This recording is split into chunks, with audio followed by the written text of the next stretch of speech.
25শে মার্চে আমরা পাকিস্তানি সেনাবাহিনী এবং তাদের সাথে রাজাকাররা মিলে একটা বীভৎস হত্যাযজ্ঞ চালাইছিল এবং এখানে এই তাদের ওই বীভৎস হত্যাযজ্ঞর আগে আমরা বিভিন্ন জায়গায় গাছের গোড়া ফেলে, টায়ার ফেলে, আগুন জ্বালিয়ে আমরা রাস্তা অবরুদ্ধ করে ফেলেছিলাম। এটা যে যথেষ্ট নয় পাকিস্তানি আর্মির কাছে, এটা তো আমরা বুঝি, কিন্তু তখন আমাদের পক্ষে কিছু করার ছিল না, ওইটুকুই যা সম্ভব। তারপরে তারা এই ট্যাঙ্কের উপরে বসে গুলি করতে করতে, আমি তখন পাটুয়াটুলি থাকতাম। আমার বাবা একজন প্রখ্যাত পাবলিশার এবং লেখক। তো তখন দেখলাম যে তারা গুলি করতে করতে আসছে এবং এই 25শে মার্চ রাত্রে কিন্তু সব বাড়িতে বাংলাদেশের ফ্ল্যাগ উড়ানো, কিন্তু বাংলাদেশের ফ্ল্যাগ। এবং সেই ফ্ল্যাগটা কিন্তু এখন যে ফ্ল্যাগটা দেখছো সেই ফ্ল্যাগটা কিন্তু তা নয়। ওই ফ্ল্যাগটার মধ্যে একটা বাংলাদেশের মানচিত্র ছিল। তো এখন সেই অবস্থায় আমরা দেখলাম কিভাবে গুলি করতে করতে যাচ্ছে। তারপরে ভোর 5টায় উঠে ওই যে গুলি করতে করতে যাচ্ছে, এরা আমার বাসা পাশ দিয়ে যখন চলে গেল তখন আমরা উঠে দাঁড়িয়ে দেখতে লাগলাম। অনেক দূর থেকে মানে আগুন, মানে ধোঁয়া এবং সাথে সাথে লাল আগুন, এগুলো দেখতে লাগলাম। আর গুলির আওয়াজ এই সারা ঢাকা শহরে কম বেশি। পরে আমরা শুনতে পেলাম যে পাকিস্তানি মিলিটারি কোনো বাধা বিপত্তি ছাড়াই ঘুমন্ত মানুষের উপরে, বাঙালির উপরে ঝাঁপিয়ে পড়েছে এবং আমাদের বাসার দুটো বাড়ি পরেই হলো বাবুবাজার পুলিশ ফাঁড়ি। তার প্রধান ছিল এরশাদ। এই এরশাদ কিন্তু প্রেসিডেন্ট এরশাদ নয়, এই একজন লম্বা চওড়া পুলিশ। এখন সে ওই শাঁখারি বাজার রক্ষা করার জন্যে বিভিন্নভাবে টহল দিচ্ছিল। কিন্তু আশ্চর্য বিষয় হলো যে তাকে আবার ওই রাজাকাররা প্রচণ্ডভাবে বাধা দিচ্ছিল। তো বাধা দেওয়ার ফলে কি হবে, ওই তারা যখন যেখানে পাচ্ছিল লোকজন পেলে গুলি করছিল। সে রিক্সাওয়ালা হোক, রাস্তায় ভিখারি বসা হোক। কারণ আমি দেখেছি একজন মহিলা মা, তার কোলে একটা বাচ্চা, সে তার স্তন পান করার জন্যই আঁকুপাকু করছে, কিন্তু মহিলা কিন্তু মৃত, তাকে গুলি করেছে। সেই রক্ত রাস্তা দিয়ে রাস্তার উপর দিয়ে সেই রক্ত গড়িয়ে পড়ছে। আবার দেখেছি রিক্সাওয়ালা রিক্সায় বসে আছে, হ্যান্ডেল 2 হাত দিয়ে ধরে, কিন্তু তার মুখের মাড়ি টাড়ি খুলে বাইরে এসে ঝুলছে। মানে এটা বীভৎস শুধু নয়, এটা ইমাজিনেশনের বাইরে। এটা মানুষের পক্ষে চিন্তা করা অসম্ভব ব্যাপার যে সেনাবাহিনীর লোকেরা গুলি ভরা বন্দুক নিয়ে, রাইফেল নিয়ে, AK-47 নিয়ে, এই ধরনের গুলি মানে নিরীহ মানুষ যারা ঘুমিয়ে রয়েছে তাদের উপরে চালাতে পারে। এই প্রথম দেখলাম পাকিস্তানি সেনাবাহিনী এই কর্মকাণ্ডে লিপ্ত। এবং যে পাকিস্তানি সেনাবাহিনী কত জঘন্য, বীভৎস তাদের চিন্তা ভাবনা, এই কাজটি তারা করেছিল। তো স্বাভাবিকভাবে এই 25-এর রাতকে তুমি কি বলবে, কালো রাত্রি বলবে না জ্যোৎস্না রাত বলবে, তা তো বলতে পারো না। এটাই 25শে মার্চের কাল রাত্রি। অপারেশন সার্চলাইটের উদ্দেশ্য একটাই ছিল, বাঙালিকে বাংলাদেশের, তখন তো বাংলাদেশ হয়নি, কিন্তু আমরা বাংলাদেশ বলছিলাম তখন বিভিন্ন মিছিল টিছিলে। সেই সেই অপারেশন সার্চলাইট এরা জারি করলো, তখন আমরা মানে বুঝি নাই, পরে কাজ বুঝতে শুরু করলাম যে কিভাবে নিরীহ মানুষ, মহিলা, মা, বোন, এদের উপরে মানে কিভাবে তারা ঝাঁপিয়ে পড়ে গুলি করছে। এই যে বাবুবাজার ফাঁড়িটা যেটা ছিল, সেটাতে যে লোকজন ছিল, সিপাই টিপাই থাকে না, এবং লোহার খাট থাকে, সবগুলি ঘুমিয়ে রয়েছে, শুধু এরশাদ জেগে আছে, সে প্রধান। এবং সেই যতগুলো খাটে, মানে লোহার খাট, চৌকি বলে, লোহার চৌকি, এখানে সেই পুলিশরা, আনসাররা শুয়ে আছে, এবং সবাই মৃত, কিন্তু কারণ সবাইকে ওই শোয়া অবস্থায় তাদের গুলি করেছে। অপারেশন সার্চলাইটের কাজ হলো এটা, মানে তোমার চোখের সামনে কোনো বাঙালি পেলে তাকে হত্যা করো, কোনো মহিলা যদি পাও তাহলে তাকে ধর্ষণ করো, এটাই অপারেশন সার্চলাইটের কাজ। এবং বিশ্ববিদ্যালয়ে যে হলে হলে ঢুকে, বিশেষ করে জগন্নাথ হল, তারপরে এই সব হলে ঢুকে এই ছাত্রদের হত্যা করা। এবং একজন প্রাণের ভয়ে জগন্নাথ হলের পুকুরে ঝাঁপিয়ে পড়েছিল, সে কোনো রকমে নাকটা ভাসিয়ে রেখেছিল বাঁচার জন্যে, এবং সে বেঁচে গিয়েছিল। তাকে কেউ বুঝতে পারেনি যে জলের মধ্যে কেউ এরকম ডুবে আছে এরকম। এটার পিছনে রাজনৈতিক প্রেক্ষাপট ছিল যে, এখন তো রাজনৈতিক দলের কথা বলতে হয়, রাজনীতি আমরা করি না বা করতাম না, কিন্তু বাঙালির উপরে অত্যাচার হচ্ছে, বাঙালি মা বোনের উপরে অত্যাচার হচ্ছে, ছাত্রদের উপরে অত্যাচার হচ্ছে, তখন আমি ছাত্র নই, আমি বিশ্ববিদ্যালয় থেকে আগেই পাশ করে বেরিয়ে গেছি।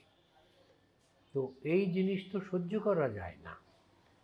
তুমি যদি মানুষ হও, এখানে রাজনীতির প্রয়োজন নাই, কিন্তু রাজনীতির প্রয়োজন হলো কখন, যখন এই ঘটনার পরিপ্রেক্ষিতে বাংলাদেশের মানুষ, বাঙালিরা, মানে কি বলবো, মানে তারা সব দিশাহারা হয়ে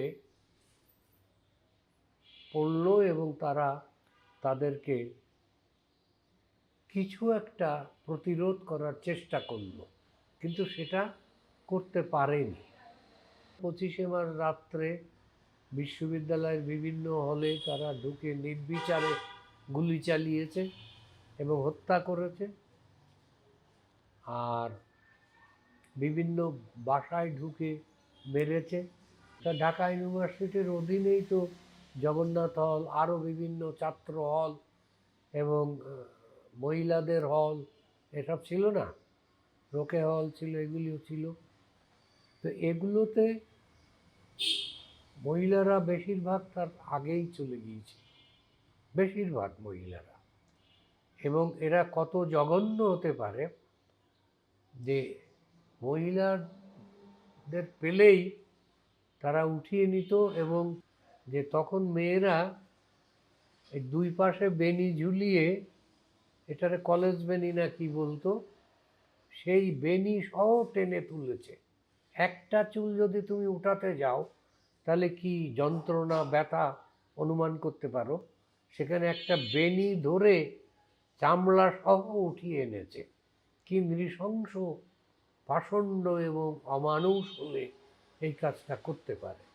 রাজারবাগ ঘটনা ঘটেছে মানে কি, পুলিশ ইজ দি ফার্স্ট, মানে কি বলবো, ফার্স্ট ফোর্স, শৃঙ্খলা বাহিনীর প্রথম শক্তি যে রাজারবাগে তারা গিয়েছিল বাঙালি পুলিশদের মারতে, মেরেছেও, কিন্তু বাঙালি পুলিশরা ছাড় দেয় নাই।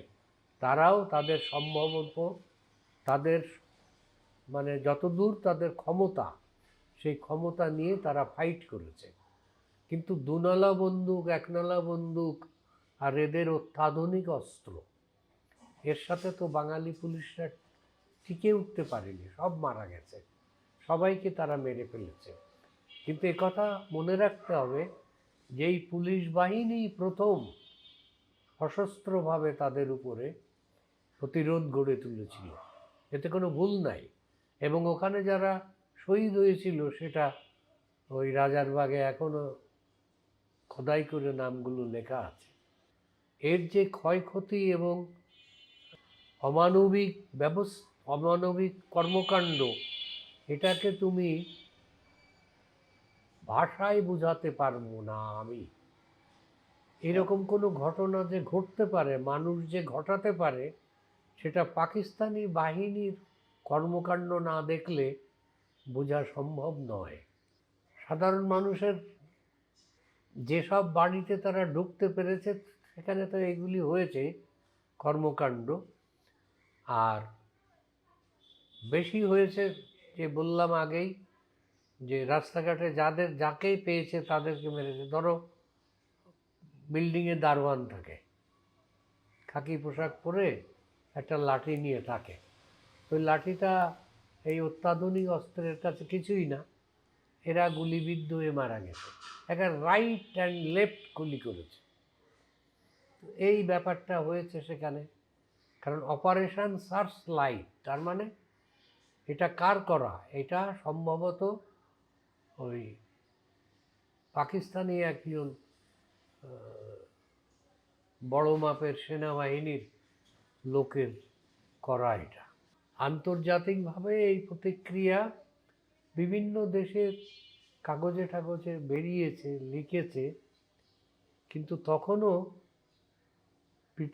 পৃথিবীতে অনেক দেশ আছে যারা সভ্য জাতি, তারা তো কল্পনা করতে পারে না যে এই রকমভাবে ঘুমন্ত মানুষের উপরে এই সমস্ত অত্যাধুনিক অস্ত্র লেলিয়ে দেওয়া হবে এবং এই সমস্ত অস্ত্র দিয়ে তাদের হত্যা করবে।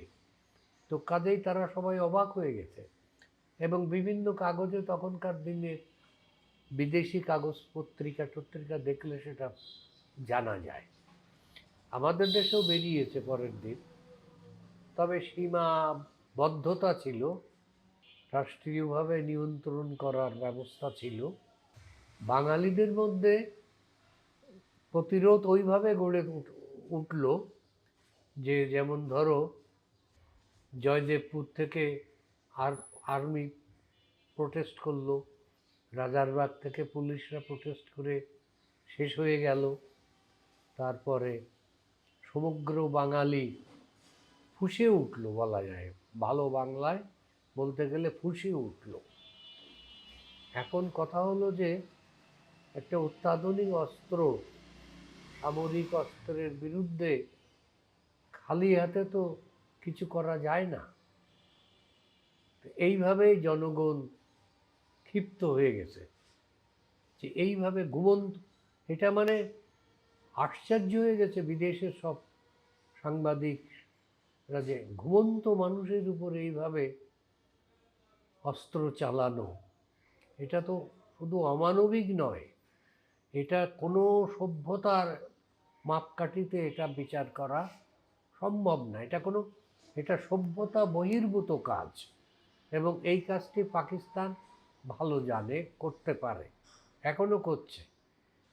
বর্তমান প্রজন্মকে ইতিহাস পড়তে হবে, ইতিহাসে কি ঘটেছিল, কিভাবে বাঙালি এটার রিটালিয়েট করেছিল, এটা পড়তে হবে, জানতে হবে।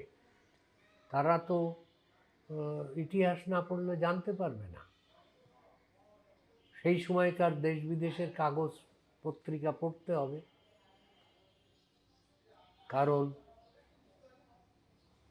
তোমার হাতে বন্দুক, অত্যাধুনিক অস্ত্র, আমি নিরীহ, হাতে একটা লাঠি থাকতে পারে, অথবা একটা কোনো সামরিক অস্ত্র তো নেই আমাদের কাছে তখন। তো সেই সময়কার ইতিহাস, এটা তরুণ প্রজন্মদেরকে পড়তে হবে, এতে কোনো সন্দেহ নেই। জানতে হলে পড়তে হবে, এবং সেই সময়কার আমলের যারা বেঁচে আছে তাদের কাছে শুনতে হবে। কারণ ধরো, আমি একজন বয়স্ক লোক, মুক্তিযোদ্ধা, আমার তো তৈরি করে বলবার কিছু নেই। আমার বড় ভাই শহীদ হয়েছে, ছোট ভাই শহীদ হয়েছে, সেটা 25 তারিখে নয়, আমার বড় ভাই শহীদ হয়েছে 26 তারিখে দুপুরবেলায়, বাড়িতে ঢুকে যেয়ে গুলি করছে। ছোট ভাইকে গুলি করে নদীতে ফেলে দিয়েছে, সেই তারিখটাও আমরা জানতে পারি নাই।